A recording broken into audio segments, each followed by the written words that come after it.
Hi friends, science blog চ্যানেলে আপনাদেরকে স্বাগত। এখন যে বিষয় নিয়ে আলোচনা করবো তা হলো আপার প্রাইমারি রিলেটেড। যে দেখুন, এটা আপার স্কুল সার্ভিস কমিশনের ওল্ড ওয়েবসাইটে এসেছি। সেখানে আপার প্রাইমারির একটা নোটিশ বাড়িয়েছে গতকালকে, যেখানে কি বলা হচ্ছে দেখে নেওয়া যাক। যেখানে দেখুন বলা আছে, the West Bengal central school service commission, Acharya Sadan, important notice. কি বলছে?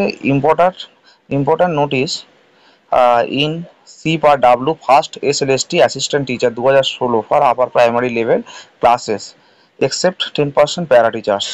মেমো নাম্বার দেওয়া আছে এখানে, ঠিক আছে। আর ডেট দেওয়া আছে আপনার 25/7/2025। This is to notify all the concern that the following two candidates were previously called for counselling.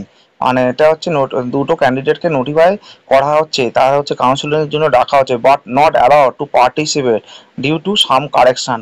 কিন্তু হচ্ছে তাদেরকে অ্যালাউ করা হচ্ছে না কিছু কারেকশন, হচ্ছে ত্রুটি সংশোধনের জন্য, সংশোধনের জন্য। This two candidate are called on 1/8/2000। তাহলে এই দুটো ক্যান্ডিডেটকে ডাকা হচ্ছে কত তারিখে না, আগস্ট মাসের 1 তারিখে at 11 AM ফর কাউন্সিলিং। 11টার সময় সকালবেলা কাউন্সিলিংয়ের জন্য 8 ফেজ কাউন্সিল, অর্থাৎ 8 ফেজ কাউন্সিলিংয়ে এই দুটো ক্যান্ডিডেটকে 1 আগস্ট ডাকা হচ্ছে। নাম কি দেওয়া আছে, এই রোল নাম্বার দেওয়া আছে মৌমিতা কর্মকার, বায়োসায়েন্স। আর দেওয়া আছে শ্যাম কুমার ভাগত, পিওর সায়েন্স। তো ফ্রেন্ডস, আসলে এই পর্যন্ত। আপনারা যদি ভিডিওটিকে পছন্দ করেন অবশ্যই চ্যানেলটিকে সাবস্ক্রাইব করে বন্ধুদের মধ্যে ভিডিওটিকে শেয়ার করে লাইক দেবেন। ধন্যবাদ।